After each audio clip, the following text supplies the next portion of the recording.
What is going on, everybody? I hope you're having a great day today. This is Alex from the Fresh Fantasy Podcast, and this is the 9th episode of Season 3. Today, we're going to be talking about a 10 questions type of episode with things all over Fantasyland with a very special guest. He is a former staff writer of the Hamilton Tiger Cats Football Club, now the lead analyst at The Score. He is placed in the top 7 in each of the last 7 seasons in Fantasy Pro's Most Accurate Expert competition, winning the Most Accurate Expert in the World award in 2019 with over 67,000 followers on Twitter. You know him. You love him. He is The Score's Justin Boone. What's going on, Justin? Hey, I'm doing well. You're going way back with the Ticats thing there. Wow.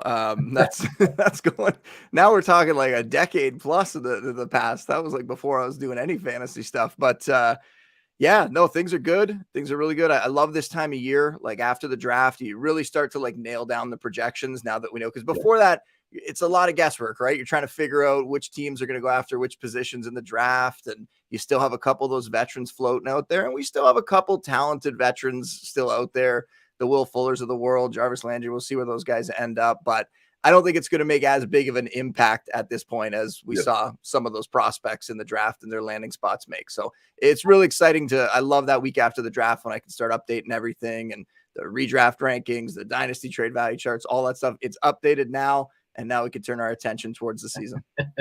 Do you get like as someone that is as proficient in rankings as you are and how important, your rankings probably are to The Score? Do you get any sense of like ease now that the draft is over and you kind of have a little bit more of a for sure on like what things look like? Because I'm sure we talked about this the last time you were on the show, that it's a little bit frustrating sometimes when like, you just set your rankings and then someone gets injured or something like that. So do you get a sense of peace, now that things are pretty finalized for now until the next guy blows his ACL or his Achilles? I was going to say, right? Like at the moment, like there's some rookie practices going on, but like at the moment, it's fairly quiet out there news wise.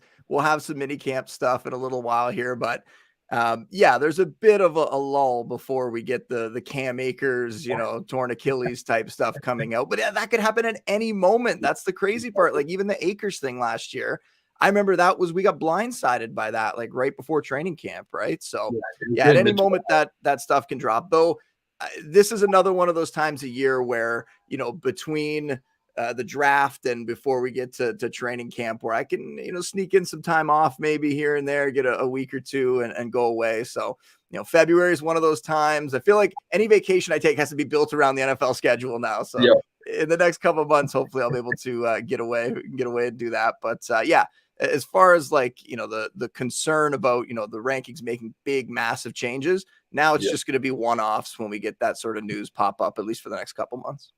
Let's hope we can stay away from it. I hope that because right now, I mean, like May and June is peak. Like everyone's ahead of their recovery with their ACLs or their Achilles. Everyone's getting into their jogging and starting to look good. Denzel Mims, looks like the second coming of Jerry Rice.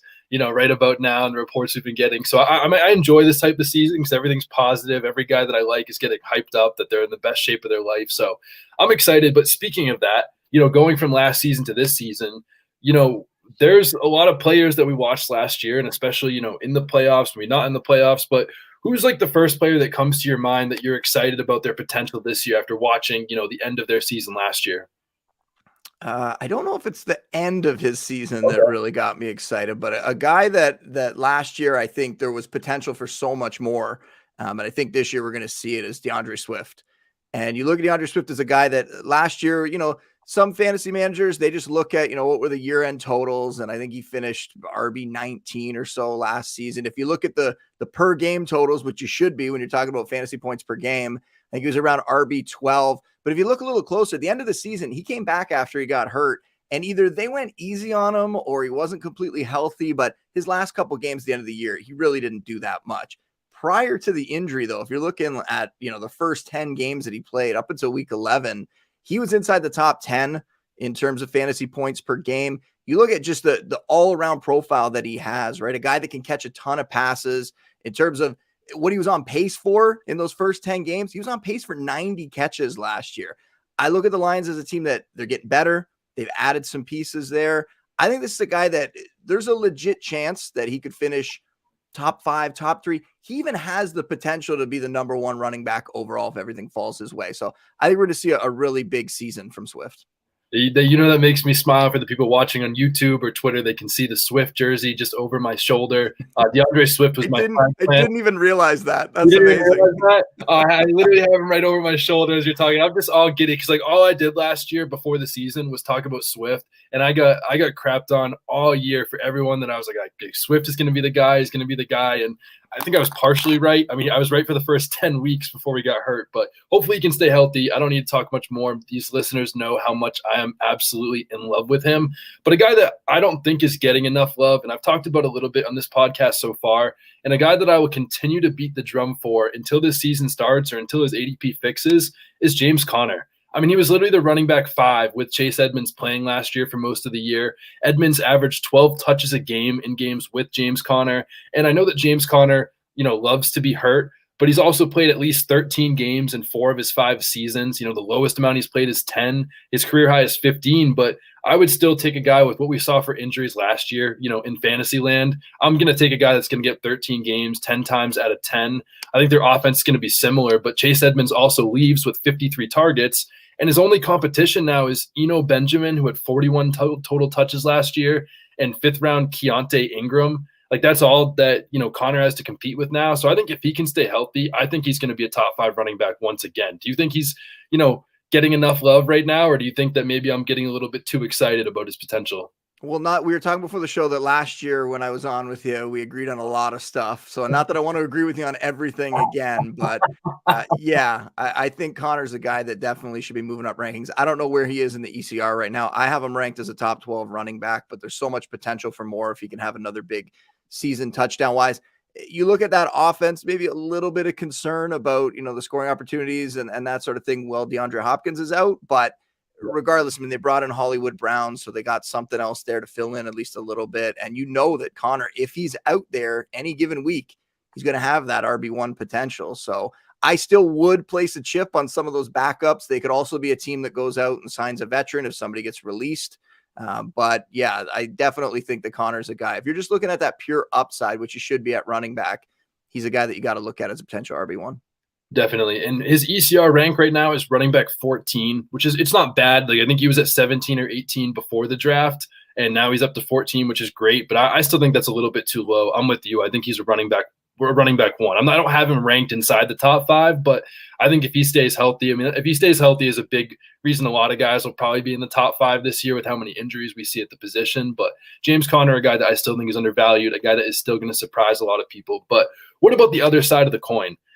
We definitely saw a lot of players last year, and who's someone that you're a little bit more worried about what next year can look like right now? I mean, there's a lot of guys that I'm worried about.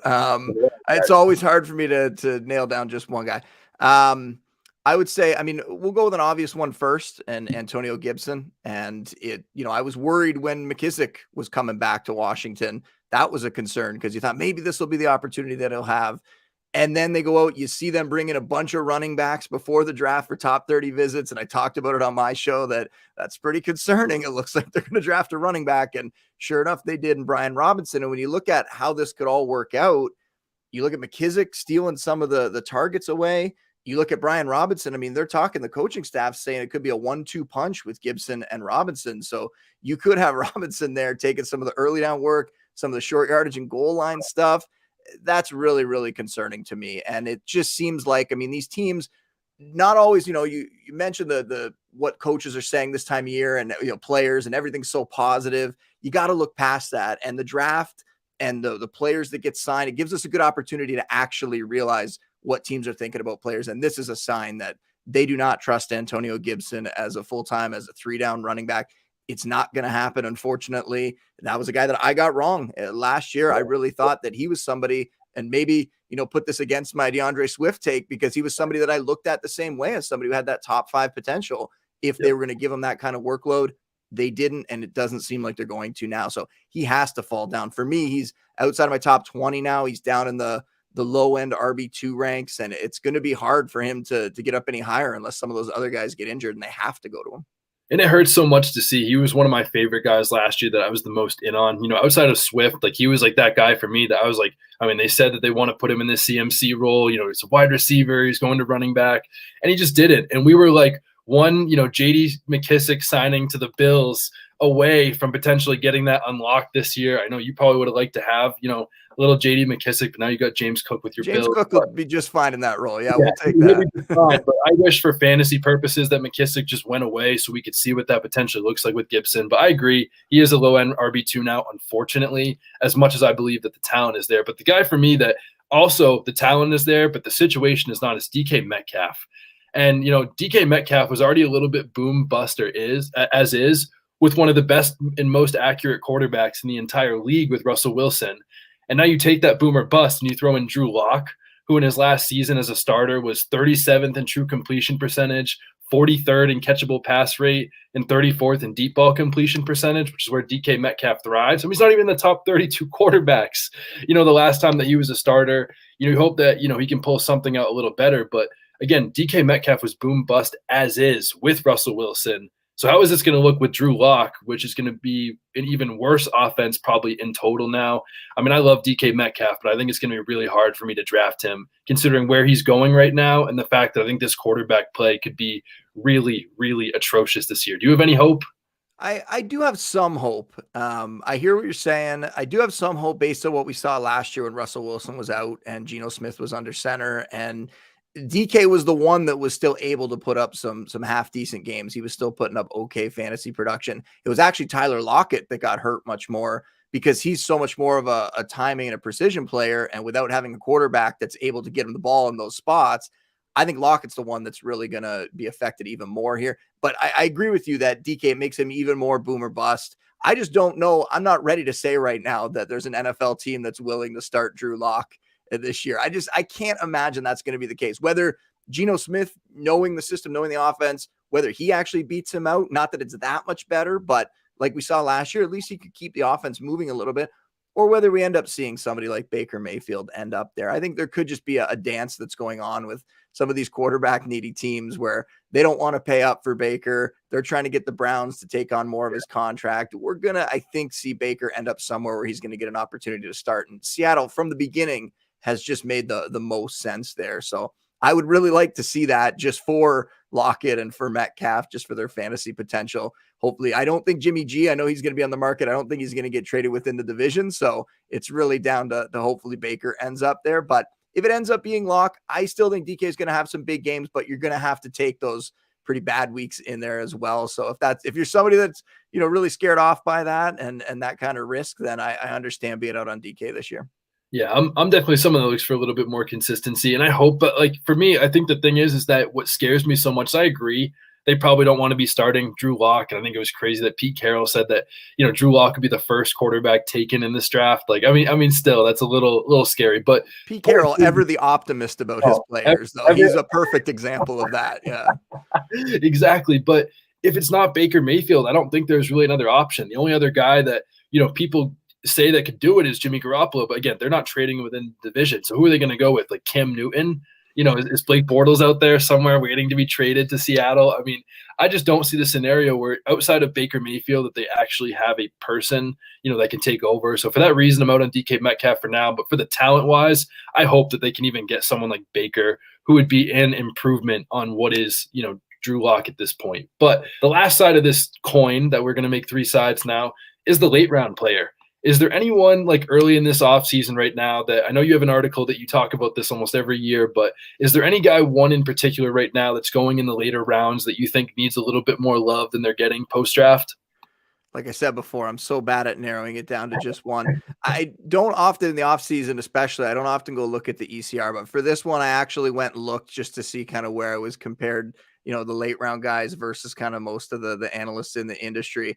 And what I really found, and we talked about this a bit before the show, about people coming around on some of these guys who are injured at this point and might not be available for week one, right? Like there's guys out there that I really like Chris Godwin.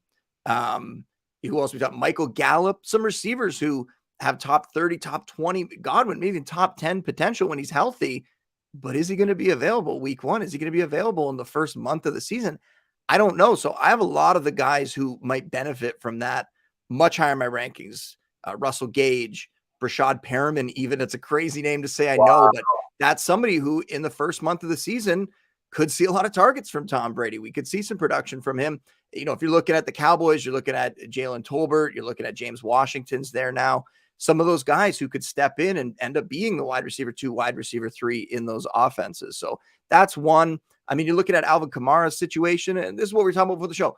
A lot of these situations that people were so focused on free agency in the draft, and they weren't necessarily looking at, well, what are things actually going to look like when training camp rolls around, when week 1 rolls around? Who's going to be there? Who's not going to be there? And I get it with some of these injuries. We're not talking about them yet because there's not a lot of updates throughout the offseason on this stuff. Same goes for a guy like Alvin Kamara and his off-field issues, right? Is he going to get suspended? I know Drew Davenport, I talked about this on my show. Drew Davenport did a great breakdown. He does a lot of great breakdowns when there's these legal issues. And he talked about the fact that, well, they bumped everything back until August now. So yes, in one way, that makes Kamara maybe have a better chance to play this season. Maybe we won't see a suspension come. But at the same time, there's reportedly a video out there. And what if that video gets released?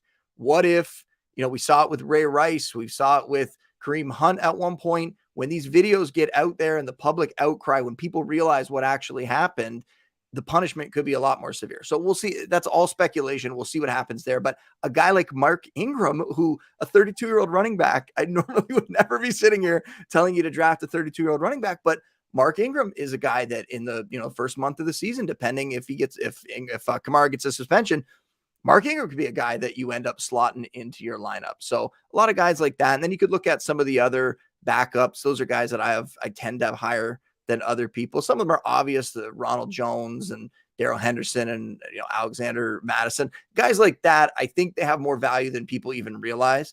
But I go even deeper with it because if you're talking about these late round picks where you're just looking for, if this guy gets an opportunity, what could his fantasy value be? Guys like Deonta Foreman and Samaje Perine, these guys who are probably going to be the immediate backups in their offense. And it just takes one injury to a starter and all of a sudden those guys have RB2 value. So I end up being a lot higher, I think, on those guys as well. I know that was not a proper answer to your question because I just named about 10 guys, but those are some of the names that I definitely stood out in terms of my rankings versus most analysts. No, the more names, the more names, the merrier. I actually have 2 guys that you didn't name that also fit the criteria of exactly kind of what you were saying that I like. One of them's going a little bit higher right now, and that's Tyler Algier for the Falcons. I mean, Mike Davis is gone. His only competition now is Damian Williams and Cordero Patterson, who I don't think they kind of reduced his workload as the year went on. In a perfect world, we'd love to see Cordero Patterson get like 250 or 300 touches, but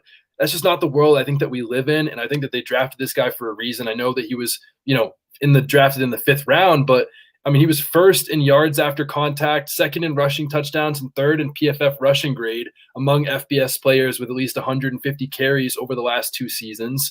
Like I said, his only competition is Williams and Patterson, and he has a clear path to touches in this offense. This obviously isn't the same offense that we were investing in with Mike Davis last year, where Matt Ryan's there, Calvin Ridley's there. This is different with Kyle Pitts, Drake London, and Mariota. But this is still an offense, and he's going outside the top 40 running backs, and there's a path to be the clear running back 1, and I don't think people are realizing that enough. Another guy that unfortunately, fits this, because I like Eli Mitchell or Elijah Mitchell, however you want to say it, but the 49ers also drafted Tyrion Davis-Prince in the 3rd round of the draft, and that doesn't mean that he's going to take over for Eli Mitchell. I don't think he is. But Eli Mitchell was not exactly a model of health and consistency last year. He had a lot of banged up throughout the season, missing 1 game here, 1 game there, struggling to get through practices, to get to the games. And we're 1 Eli Mitchell injury away from this guy potentially being the running back 1 with one of the best offensive lines and potential best offenses in the entire NFL. And I think, like you said, those guys are very valuable. Deonta Foreman's another one that I wanted to bring up that you mentioned that is going to be like literally the clear backup to Christian McCaffrey. It's not Chuba Hubbard that wasn't really a great backup. Like Deonta Foreman did it last year and did it really well, and I think he will be that guy for the Carolina. So that's also a couple guys for me that I really like and a couple guys that are really interesting. But the shift in the segue of the show, Justin, this is where we're going to go to battle a little bit more than we did last time. We agreed on a lot of things last time, but I said that, Justin, I think you're a smart guy, and I gotta try to put you up against and push you on the ropes a little bit to get a little pushback. And we're going to talk about some rankings disputes at each position. We'll start with quarterback with a guy that I'm absolutely in love with. I know we talked about this before the show, but Trey Lance, You have him as your QB 13 right now. I think that he should definitely be in the top 8. I think we will start with you here. Why do you think Trey Lance should be down at QB 13? Well, first of all, I want to say, how dare you try to make me say anything bad about Trey Lance? It's not going to happen. I'm not taking that side. This isn't First Take where I'm going to argue it for the sake of it. I love Trey Lance. I have Trey Lance in a million dynasties. I overpaid for Trey Lance in so many places because that's how much I believe in his upside. He can be ceiling wise.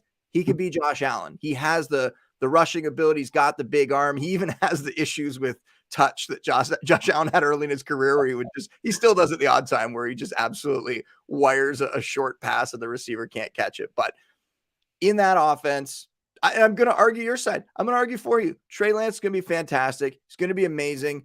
It could be the QB1 overall at some point in his career. Could even happen as early as this season. That is how good he is.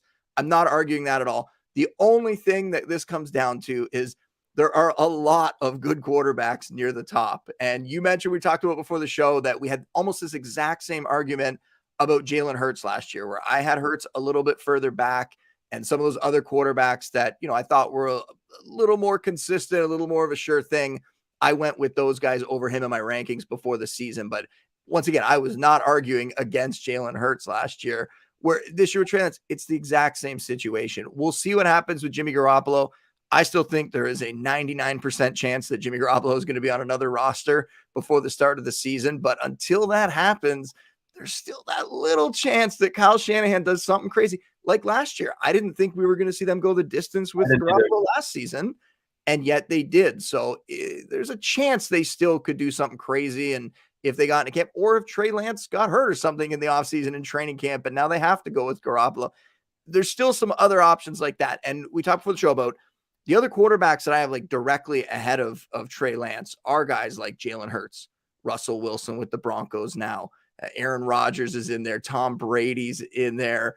Dak Prescott, Matthew Stafford. So it's not like I'm putting, bad quarterbacks ahead of them. All these guys have really significant fantasy upside. So that's my argument for why I have him there, but also why it would not shock me at all if he ends up being a top 5 fantasy quarterback this season. Exactly. And I think you're right. And I hate to put you against Trey Lance, especially when I asked you for a flag plant last year, and your flag plant was Trey Lance was going to be like the QB1 over the last 4 weeks with his schedule. So how dare I put him against it? But I had to go after your rankings once again. I think that he should be in the top 8. And my reasoning why to add on to kind of what you said was that, going into last year, my Jalen Hurts argument was that, over the last decade, there's been 22 quarterbacks to average at least 4.5 rush attempts per game. 19 out of 22 were top 8 in points per game. The only ones that weren't were 2012 Tim Tebow, 2014 Colin Kaepernick, and 2020 Cam Newton.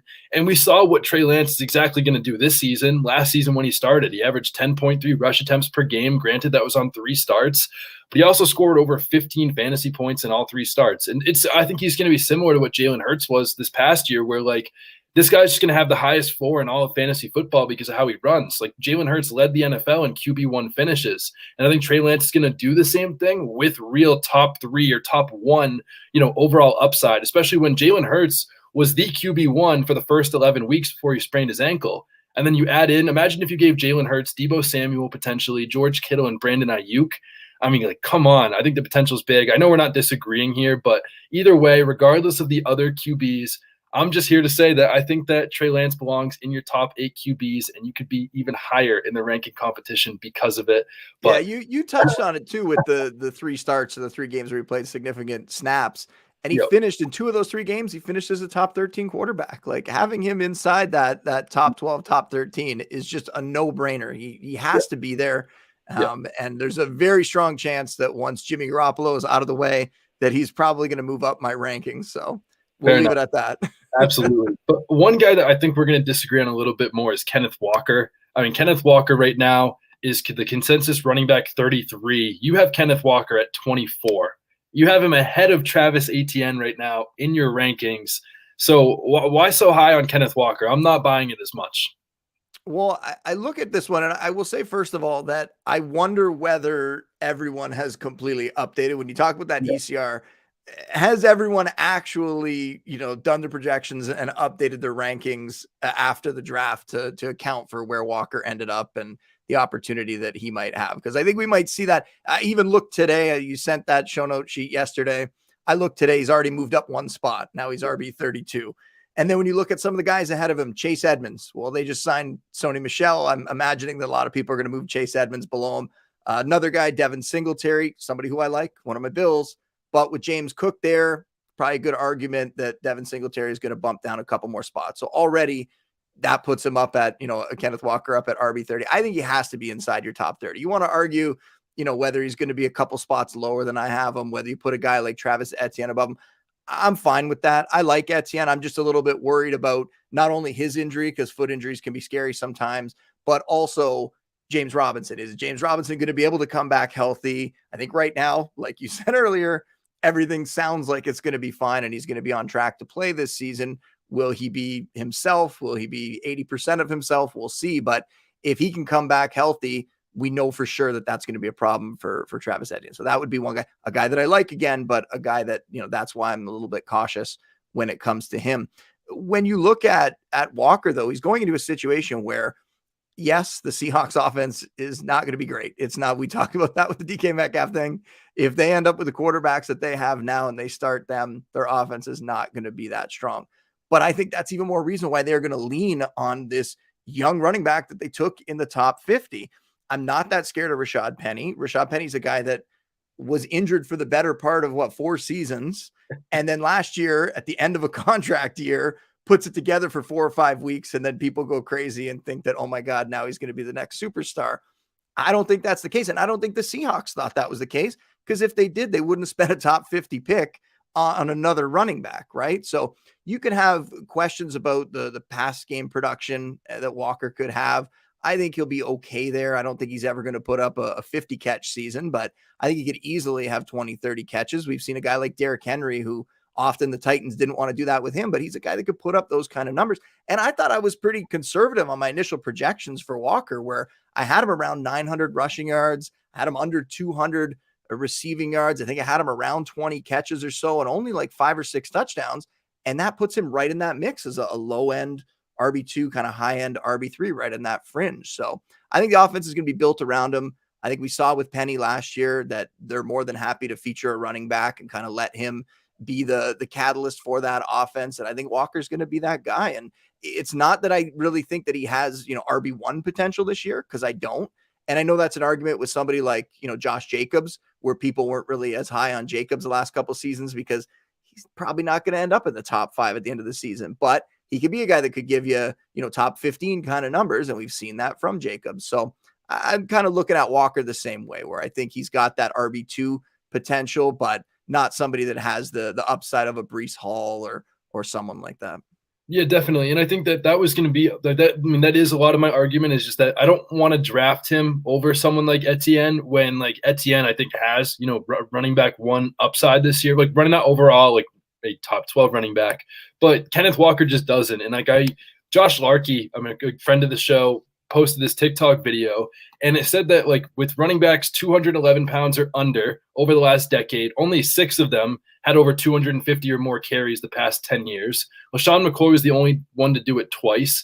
Kenneth Walker doesn't necessarily have the pass catching, but the biggest thing that he had in this video that I thought was interesting to me is that last year in 2021, or let me phrase this a little bit differently. Do you think the Seahawks overall will be a bottom 10 offense this year in the league?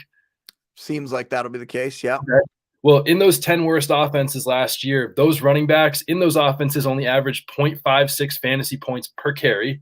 So if you give Kenneth Walker 250 carries, which is a good number of carries, that's only 140 fantasy points roughly, which is just under 9 fantasy points per game. And like you said, you don't have him projected over, 200 receiving yards necessarily. So I worry about, what it's going to look like in that offense, even if it is centered around him, and the potential of, they really like Chris Carson. When Rashad Penny has been healthy, they've been willing to give him the work. But like you said, they did take a top 50 pick for the reason. But I also wonder if, okay, this is like 1 year left of Chris Carson, 1 year left of Rashad Penny, and then we try to center this offense around Walker. So I think I'm more worried about what this year can look like, and the fact that I think that he's capped to not being able to finish in the top 12 unless something really crazy happens. So for that reason, that's why I'm out on him. But like, how realistic, like, what do you think his ceiling is? We'll finish with that this year.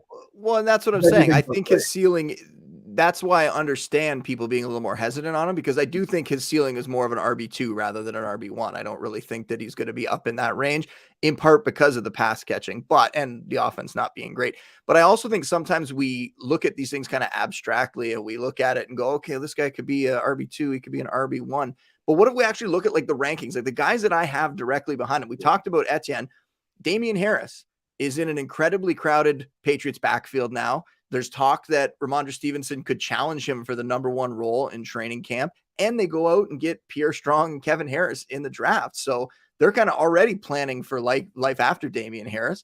Miles Sanders, the upside is for sure there. We assume that offense is going to be better this year, but Kenneth Gainwell's around. Kenneth Gainwell, more of the pass catching option there. They've tended to use more of these committees in Philly as well. So you look at him, AJ Dillon, still the backup to Aaron Jones. Really, for him to hit his extreme upside, you need Aaron Jones to get hurt for that to happen. I think AJ Dillon could still be a serviceable RB3 flex. That's why I have him ranked even with Aaron Jones healthy. But for him to get way up into the top, 20, top 15, you need Aaron Jones out of the way. Clyde Edwards-Helaire still hasn't delivered yet. Now you got Ronald Jones there, kind of taking some work away from him potentially. So I think when you look at those guys that are behind Walker, I don't have a lot of faith in them either. So that's also the reasoning, right? If you look at those guys as maybe all in the same tier from 24 to 30 or so, having Walker at the top of that for me, with those other guys, you can make an argument for or against really any of them, I feel.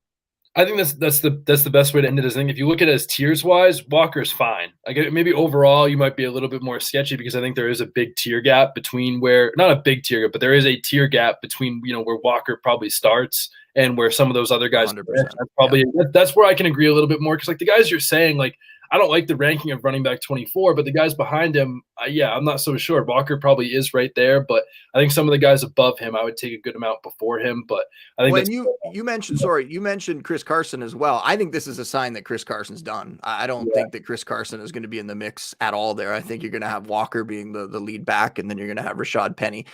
For incredibly optimistic Pete Carroll, we have not heard anything optimistic about Chris Carson. That's just what I was going to say. That Pete Carroll himself, who is the most optimistic head coach in all of football, said it remains to be seen with Chris Carson. Usually, right now, he'd be like, Chris Carson is the strongest neck in the world, and like that guy could pull a car with like after the surgery that he had or something like that. But he said it remains to be seen. So maybe Chris Carson is cooked, unfortunately, and rest in peace to Chris Carson's career, if not, because I love watching Chris Carson play, and I hope he can play more years. But we will move on from that to another guy that this one I don't really have a lot of pushback on, but a guy that I'm really excited about, and I know that you've done a lot of work on pre-draft, and that's Breece Hall. You have Breece Hall right now ranked above Saquon Barkley, David Montgomery, and Cam Akers. Consensus has him as at running back 21, where they updated everything or not. But Breece Hall at 15 with Michael Carter there and with this Jets offense might seem a little ambitious to some people. So what makes you believe in Breece Hall so much at this point? As shocking as it to say, it's in part, it's also because that Jets offense is ascending at this point. You look at the pieces that they've brought in with Garrett Wilson there and Hall, it's looking pretty good. And if you get that, second year leap from Zach Wilson, all of a sudden we could be talking about this Jets offense is kind of exciting for fantasy with all the weapons they have there. When you also count in, Elijah Moore, when you count in the tight ends that they brought in, not that they're going to be extremely fantasy relevant, but they're going to help that offense along the way. They're going to help the running game too. Having a guy like CJ Uzomah help the running game as well in terms of his blocking. So another situation where you look at kind of that tier. After RB 13 or 14, almost all the way to what we were talking about just a moment ago in that RB kind of 22, 23 range, really, I could make an argument for almost any of those guys being bumped up near the top of that range. And if you want to talk about the guys specifically that you were looking at there, David Montgomery, somebody who I really like, but the Bears didn't really help themselves out on offense very much. So Montgomery's going to have to get it done on volume alone. And there's a chance with a new coaching staff there that Khalil Herbert could get a little more work. Are the scoring opportunities going to be there? Is it going to be a bottom 10 offense? We'll use that other argument. Is that going to really sewer him a little bit? So Montgomery really going to need the volume to get it done there. And when he's excelled against an easier schedule in the past. So we'll see what his schedule kind of looks like. Maybe a guy that if we can get him some easy games early in the season, we'll trade him away after that. But Saquon Barkley, hasn't really been the same player that he was when he first came into the league the last couple of years. I don't know that he looked that much better than even Devontae Booker when we saw him out there last year. So that's a little concerning. What's he going to look like? Is he going to be able to get back to the player that we saw when he first came in the league? Cam Akers definitely wasn't the same player when he came back. Now he rushed back from the Achilles and came back in January, but he's a guy that we need to see him prove it. We need to see that he's going to be okay. And, we have seen some of these guys come back from the Achilles injuries, but it takes a year, 2 years. Deonta Foreman being an example where he was kind of gone for the better part of 2 years before he came back into the league and looked pretty good last year. So all those guys kind of have some red flags about them, which is why they're outside of that RB1 range. So for me, when you look at Breece Hall, the profile is there, the college production, the athletic testing, he has all of that on his side. And then you put that with this offense that I think is going to be a lot better than people maybe even realize right now, as long as we get that step forward from Zach Wilson. And I think you got a really exciting player and somebody who, in my mind, is almost guaranteed to move up boards as the summer goes along, as the hype train gets rolling, as they see him in the Jets uniform out there in training camp and in the preseason. It's definitely going to happen where Breece Hall is going to be one of those players that people just fall in love with. I agree. It happens every year with whatever the new rookie running back. Like I remember an infamous video, Jonathan Taylor's rookie year, of him like breaking tackles like in training camp. I remember that. You know the exact video I'm talking about. I remember the video. Like even though like I know that I shouldn't be really buying in, but I was like ready to move him up my rankings because he broke like 2 tackles and probably guys who didn't even make the team. But that's what happens, and those rookie guys tend to move up. I'm with you, but Justin, I have to say, though, Saquon Barkley, he did say, I just want to kill and go crazy this year. So, obviously, like, he should be above, Breece Hall for that. Breece Hall didn't say that. So, okay. I'm kidding, obviously, for people that – update the rankings immediately. We have to. But I'm excited to see both of those guys. But I will say on a quick note that I think Barkley's a guy that in that tier, with Breece Hall, I would probably take Breece Hall over him. But after him in that little, like, red flag tier, outside the top 12 running backs, that Saquon Barkley is the guy I'm going to be buying and, hoping that Brian Daboll can really maximize him. And maybe we'll see somewhat of the old Saquon Barkley, even though he's like 24, 25. But granted, we will see. I'm excited about Barkley this year. But let's talk about wide receivers. We got a pair of wide receivers to talk about. The first one is Michael Thomas. You have him at wide receiver 29 right now. Consensus has him at wide receiver 21. I tend to agree with the consensus a little bit more here on where they have him, but you've had some great cases for a lot of these players, and I'm interested to hear why Michael Thomas has fallen so deeply in your rankings. Because I think, if I'm not mistaken, you were in on him last year, at cost.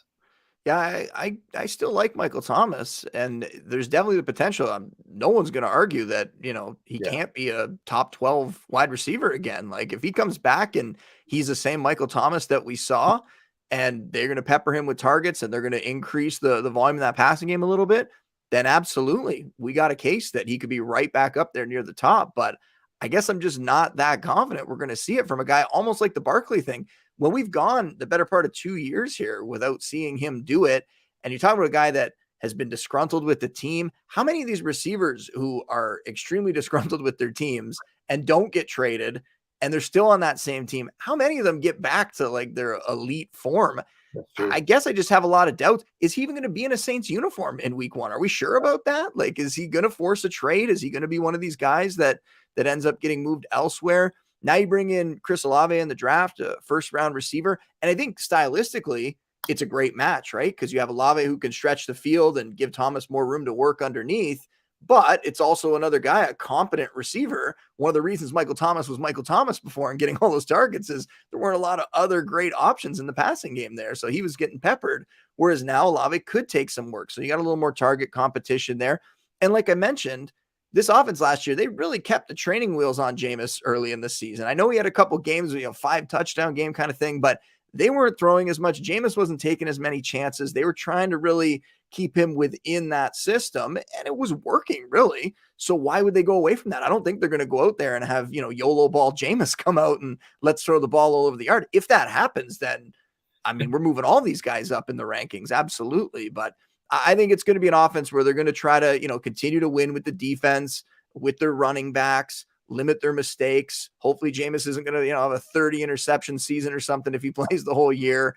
And then, maybe they can contend for the playoffs. So that's kind of why kind of all those issues, there's a lot of red flags to me.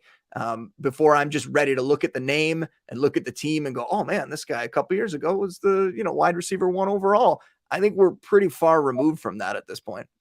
That's fair. And I think on another note, I would love to see 2019, Tampa Bay Bucks Jameis. Like that was like one of the greatest teams fantasy-wise of all time. Please bring that back. that is just like great TV, as much as you could hope for. But I still believe in Michael Thomas. I mean, I was surprised in doing research for this episode that like even the last year that he played in 2020, where like he only played 7 games, he was still 4th in the NFL in target share. I mean, the numbers weren't necessarily there, but he had a 27.9% target share on a really bad ankle, still 26% in the red zone. He's still only 29, so I don't think he's necessarily old yet. And his range of outcomes is obviously massive because you don't know what this is going to look like, but he's still a guy that has 4 consecutive top 7 seasons before back-to-back seasons dealing with this ankle. And the other thing that we also talked about is this whole Alvin Kamara issue, where if Alvin Kamara is hurt, that's another like 20% of the target share that they're going to have to divide up. And I just feel like if Michael Thomas is on the field and they're going to want to win games this year, Michael Thomas is a guy that we're going to have to go to. I think it's fair enough to rank him at wide receiver 29 because of all the question marks that you have. And there's some guys that don't have as many questions. But I feel like as we saw with the target share that he got the last time he was on the field only a year ago, I think he's just way too good and way too talented to not get the ball. And, these diva guys always find a way to get the ball, but always find a way to cause a little bit of trouble. So hopefully he doesn't, but I'm still willing to buy him right now at cost, but we can agree to disagree on there. But well, I think you put it the best way. I think you put it was he just has a massive range of outcomes. Yeah. Like if he comes out and ends up in that top 12, I would not be shocked. And if he comes out and is wide receiver 70 and misses a bunch of time and complains and the ankle bothers him all year, because the other thing is we just heard the coaching staff, we just heard from them and they said that he still has some hurdles to clear with this ankle injury. We just heard that was last week. So that's also a little concerning too, right? That we aren't over this ankle injury yet. And we're going on a year and a half or whatever it's been that he's been dealing with this. So that's a little concerning. And then you factor in the age. Yeah, 29 is not old, but 29 and coming off a missed year and a half or whatever, and the injuries, not good. It makes you a little more concerned about the age at that point. Definitely. Because again, to finish this, like, could we see him as a top 5 wide receiver in fantasy this year? I think the chance is yes. But could we also see him and Antonio Brown taking their jerseys off and running into the tunnel together, and during week 8 of this year? Like that is also a realistic possibility at this point. So it remains to be seen. And maybe you're just more comfortable, taking the next guy that we're going to talk about in Treylin Berks. And we talked about, we don't know exactly how much Treylin Berks has, where he is and people updating his consensus rankings, but you have him at 26. And that's the biggest gap we've talked about between you and consensus rankings so far. But I want to talk about this that's really interesting and makes me like, Treylin Berks. And this is from a guy named Dynasty IM on Twitter. And he just did a simple hit rate on wide receivers if they hit these 3 marks: alpha size, early declares, first round wide receivers. And among those guys, 19 out of 22 over the last 10 years have had a top 36 season. 18 out of 22 had a top 24 season. 12 out of 22 had a top 12 season. 10 out of 22 had a top 5. 10 out of 22, that's about roughly 40%. And 7 out of 22 had multiple top 5 seasons. Treylin Berks meets all those marks, is in that class of players. That's probably a reason why you are in on him. But to add on to that, why are you so high on Treylin Berks as to consensus right now? Well, one thing just along those lines, I would say that though he has the body type and he has the production and stuff that some of those kind of alpha receivers, he's not exactly like, he's not AJ Brown. He's not exactly that kind of alpha receiver. And I think if the Titans bring him in and they just think we're going to slot him into AJ Brown's role, we're going to put him on the outside and he's just going to win out there immediately, I don't think that's the way to use him. And I don't think the Titans coaching staff is foolish. I don't think they're going to do that with him. Yeah. I think they're going to realize the way that he won at Arkansas, he won a variety of ways and he was able to win at times on the outside, but he also was used a lot kind of around the line of scrimmage. They found ways to get the ball in his hands and let him kind of do his thing. And I would hope that the Titans would do the same. And they have a guy there now in Robert Woods who has done a lot of that himself, right? Taken snaps out of the backfield and gotten carries, caught a lot of, short slants and stuff like that, gotten the ball kind of in those ranges, and then let Robert Woods kind of win. We saw that with the Rams. I imagine the Titans will do the same. Robert Woods now, if we're talking about kind of replacing A.J. Brown, Robert Woods, what was it, around week 10 last year that he tore the ACL? So you're talking about another guy that coming off injury, a little bit older, not really guaranteed that he's going to be able to step in and all of a sudden be the number one receiver there. So I just think we're looking at Treylin Berks as a guy that is going to have to get volume. And I just hope, and I'm kind of ranking it that way, that the Titans are going to use him in smart ways and in the ways that we saw him win in college and let him grow into that role. Yeah. He eventually could be that good outside receiver, but in his first year or two, I think you're going to have to be smart and use him in those other ways. And I just don't think they have another option. Like, who else are they going to? They brought in Austin Hooper at tight end. He's not a guy. I mean, we saw him get a lot of volume for a year or two there in Atlanta, but he's not a guy that's really going to win much on his own. So they have to, and that the way the trade went down, and then they use that pick to get Berks, they're envisioning him as being their new number one. So I'm not expecting A.J. Brown numbers right away, but I think if we look at him as that sort of high-end wide receiver 3 kind of flex option, which is where I have him ranked, and then he's going to grow into that, and there's opportunity for more. If he hits the ground running here, we could see him get up into the top 20 this year. I'm almost stunned. I almost want to hear the argument for the other side. Like, how could he possibly be, in the wide receiver 40 or whatever you're saying that he is? I think that's another one that we're going to see with a lot of these rookies that's going to creep up as well over time. Yeah, and the rookies tend to, but this is probably the one time in the offseason that they are that low. And we're going to be laughing at the fact that he was once wide receiver 40 when he's like top 20, after he makes a highlight play in training camp or something like that. Yeah, exactly. That's exactly how it goes. But I think, like you said, that he's someone that has a lot of potential. But I think that there's a good chance that we see somewhere similar to what DK Metcalf and A.J. Brown did at the end of their rookie years. I'm not saying he's the same, prospect of those players, the same, but both of those guys in Metcalf and Brown got off to a little bit slower start for the first, 8 games or so. And then once they really established themselves as the top option in their offenses and they got more settled into what the NFL is going to be like, those guys really started to take off, in the second half of the season. I think Berks will be someone that is very, very similar. But off of that, the last thing we have is tight ends. And Justin, I remember, a couple years ago, here I am just coming after you in your job. But you had George Kittle ranked over Kelce, and you thought it was finally the changing of the guard. That was also 2 years ago. Travis Kelce is 2 years older. But you currently have Mark Andrews ranked over Travis Kelce right now in fantasy football. How confident are you in that? Is it just by a hair, or do you really feel like Mark Andrews is finally ready to take the torch from Travis Kelce? Well, not to sit on the fence with it. I will say that I think, Mark Andrews outscored him last year on a per game basis, total fantasy points in the year. So I don't think it's that crazy at all to say that. But I will also say that this is and I'm going to go off on a tangent here, but this is one of those ones where I see so many people spending time arguing on Twitter about, things like this or things like the dynasty wide receiver 1. Is it Jamar Chase? Is it Justin Jefferson? And huge threads and people commenting and arguing and what are you wasting your time arguing about? Both these guys are going to be great, right? Whether you have Jefferson or Chase, you're going to be just fine. And I kind of feel the same way here. You have to pick one of them to move ahead. And I have Andrews, a few spots ahead in the overall rankings. And I think there's some, justification. Like I said, he's outscored him last year. You even had a situation last year where he was without Lamar Jackson for 5 games, I believe. So now you're going to have Lamar Jackson there. I think that should help the overall offense, could lead to even more scoring opportunities. When you look at this, I mean, both these guys belong in probably the second round, I would say. And we're talking about, where they're going to get drafted. I think they belong that high because I think there's now a gap. Like Kyle Pitts is maybe the only one that I feel good about having a chance to even catch those guys. Because you look at it, George Kittle, as much as I love George Kittle, yeah, a lot has changed for him. He was in a situation almost like Andrews is in now where there wasn't a ton of target competition. Now you have Debo breaking out. You have Brandon Ayuk there.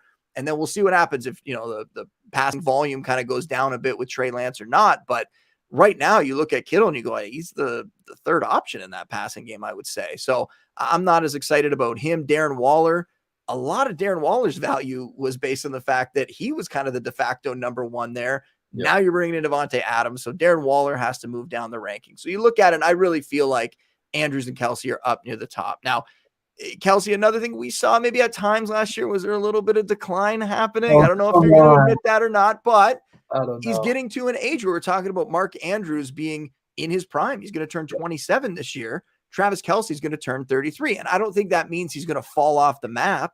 But I think what could happen is we could start to see him kind of move into that Tony Gonzalez range where he continues to produce, but the ceiling isn't quite as high. Because you look at, if you take Kelce's numbers last year and he played one fewer game, if you take his numbers and you put him on pace for the 17-game season, he was still only around 1,100 yards or so. He was 150, 200 yards behind Mark Andrews, way behind him in terms of catches. I think he had him in touchdowns. But you look at these offenses, the Chiefs have done a lot more to replace Tyreek Hill than the Ravens have done. And yes, the Ravens one is a little more recent, but you look at some of the options around him, whether it's Kelce, whether it's Juju, whether it's Sky Moore, Marcus Valdes-Scantling. There's a lot of other players that they could spread the ball around to. No one that's like Tyreek Hill, no one that's going to replace that. But as a collective, Patrick Mahomes could spread that ball around. Who are the Ravens go to? I love Rashad Bateman. I think Rashad Bateman's going to be great. I thought Rashad Bateman was going to be great even before the Marquise Brown thing. But behind him, Tylan Wallace, Devin Duvernay, the guys that I can't really see them putting up huge numbers. I think they could be good real life pieces, but not guys that are going to put up huge numbers for fantasy. So I think Mark Andrews really is positioned again to take home that tight end crown. Though, like I said, I do think it will be still fairly close. Kelce isn't going away anytime soon. So real quick before I make my argument, can we agree on this though, that it's no longer Kelce in his own tier. It's Mark Andrews and Kelce in one tier, and then there's a drop until there's tier two. Correct. Mark Andrews not in this tier above his own, above Kelce. They're the same for you tier wise. And if Kyle Pitts had a better quarterback situation this year, I might consider putting him up there. And it's more of a projection, obviously, but I might consider putting him up there. But he's maybe the only other guy that I feel has a shot. Because even when I talked about Kittle and Waller, being maybe a little further behind this year. After that, now it's Dalton Schultz and guys who could be good, but not guys that are going to have those elite seasons. Yeah, definitely. I'm still gonna bet Kelce. Again, tight end 5 of the last 6 years, all but last year. And again, Marquise Brown is gone. Some of his target share is gone. Are there really not a lot of other weapons that are there in Baltimore? Yes, but I don't think they're going to be as high of a high volume passing attack as they were last year. I think they get back to running it a little bit more now that they get, their two best running backs, and Le'Veon Bell isn't getting carries anymore, and it'll be Dobbins and Edwards. I think also that I know that they did do a better job at replacing Tyreek Hill than the Ravens did of replacing Marquise Brown, but Tyreek Hill still leaves his 25% target share and his 25% red zone target share. I'm sorry, but I think Kelce's red zone target share is what's going to go up. It was only 18 or 19% last year. And now you get the guy that Mahomes trusts. It's not going to be Sky Moore or Juju, in the red zone that they're going to be throwing to. It's going to be Travis Kelce even more. I think Kelce's target share goes up even more. And again, you can also argue that the splits that Andrews had without Lamar were better than they were with Lamar. I think they still improved this year from where they were. But I think for that reason, I'm still going to bet on, Travis Kelce for at least one more year. But like you said, I have those two clearly in the same tier together, and I don't hate if you take one or the other. I'm still going to go with Kelce because I think that he's more likely to, but I think it's pretty close to 50-50. I'm right on the fence. We could tilt either way. We're kind of running on those little, the logs that people run on, and either way, if I fall forward or backwards, I'm okay. I'm going to say one thing that's going to help your cause too. If the Ravens have flirted with signing Jarvis Landry, and I don't think Jarvis Landry is the same player that he was, but that would be the kind of signing that could maybe move it even closer or put Kelce back ahead, because Landry would be kind of working in a lot of the same area that Andrews would be. So that things could change if the Ravens do address that position via trade or bringing in one of these veteran guys, a Landry or a Fuller or somebody. Well, especially because they're one of the perfect situations to bring in, a veteran wide receiver outside of Chicago and maybe 2 or 3 other places. The Ravens are probably the best place that is a contender that can bring in a veteran like an Antonio Brown, dare I say, or Julio Jones. I'm not saying those guys are going to go there, but among contending teams that have good quarterbacks and good situations the next couple of years, the Ravens probably need as much wide receiver help as just about anybody. So we can finish with that. But the last question I have before we get into our flag plant, and you can name a couple players. I know you're I always do, yeah. You're sick and tired of me asking you to just pick one player here, and I think this is one that I'm just interested to hear your take, because you are like the ranking Zeus of the fantasy football industry, as probably no one has ever said, but I believe. I'll take it. Who are some of the guys that are the toughest to rank for you at this point in the season? Like Rashad Penny's the guy that I had, but I'd just be curious to hear, like, who are some of the guys that you're really having trouble with rankings that are, maybe keeping you up at night or keeping you in the basement a little bit longer when you're doing your rankings? You know what's funny? I actually think I can narrow this one down, because there is a guy that like makes me tear my hair out every time I'm doing a rankings update. Ezekiel Elliott. Okay, I like that. And it's because every time I look at my rankings and I have Zeke around RB20, it seems wrong. It seems like I've screwed up. It seems like I made a mistake. I didn't carry something over in the projections. Like, how on earth is Zeke that low? But the more you look at it, I mean, he barely cracked 1,000 yards, 1,000 rushing yards last season. You have Tony Pollard constantly looking like he's the more explosive back. I'd even say like he might be the better back of the two at this point in their careers. There's just a lot of concerns that I have about, the overall volume of that offense. Is the defense going to be as good as it's been in the last year or so? Because that kind of changed the way they approach things. One of the reasons why we love Dak, we love that offense a couple of years ago, is because the defense was terrible. A ton of volume on the offense because they had to try to keep up in games, and now they can kind of grind it out a little more. So we'll see what happens here. I mean, I think he's going to split with Tony Pollard. I think you have to move him a little further down. I don't think he's the same player. And I think we've seen this kind of script play out a few times recently with these really good running backs that sign these massive deals, and within a year or two, they're not quite the same player. They're not producing the same. And everyone goes, how on earth is Todd Gurley making that much money? And what's going on? And the next thing you know, Todd Gurley can't even find a job anywhere. So I don't want to say that that's the case with Zeke this year, but I think you have to take that into consideration. And that's why I've moved him down quite a bit. Now, at the same time, we've said this with a couple other guys, could Zeke all of a sudden turn into a top 10 running back again? Yeah, it's possible, especially if he puts in a big touchdown total. That's well within his range of outcomes, but he's a guy that I just have a hard time really bumping up back anywhere close to that RB1 range. I think you got to look at him as more of a mid to really where I have him low end RB2 at this point. Yeah. I also think that with that being said, though, like, and this is where you go into less about rankings and projections, more about strategy. Like, I think that he's like the perfect, like, zero running back, type target, where he's still going to give you at least like 10 or 12 points, like every single game, no matter who they're playing. So I think he's a great target. But like you said, like, he doesn't necessarily possess the same like top 5 upside that he used to, but he's also finished in the top 7 3 of the last 4 years. So it kind of depends how you look at it. But I don't disagree with how he's ranked. I think that he's definitely someone that's giving me a headache of what drafts do I want to take him in? What drafts don't I want to take him in? Because his range of outcomes could be really interesting in terms of what happens this year. But Zeke's a guy that I still like watching. I still root for. But at the same time, I'd love to see Tony Pollard finally break out and be the guy and see what that looks like. But that is it for the 10 questions aspect of it. But we have one bonus question, the best question of all. Last year, it was Treylin to be the QB1 down the last couple weeks of the season. I was right there with you. That was almost my flag plant. I love that. But who is this year's flag plant? I know you hate bold predictions and just narrowing down one thing. I know. I'll say that first before I know I'm putting you on the spot one last time. But who's the person that you feel the boldest about, or you're willing to be the boldest about right now going into 2022?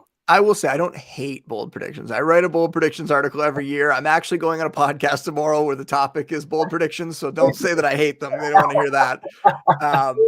But no, what I hate is unsubstantiated bold predictions. What I hate is hot takes for the sake of hot takes. That's the part, if you want to do a really thoughtful post or really thoughtful thread where you're breaking down why you think something surprising is going to happen, I'm all for that. Yeah. I just don't want to see a 10-second video where you tell me that a player is going to be the number one player at their position. You give me no reason for it. And, that's a whole nother conversation for another day. But for this one, before the draft a few weeks ago, I honestly might have said, Rashad Bateman really breaking out and being a, top 15 receivers, something. Like, I had a ton of faith in him. I was trying to get him in as many places as I could.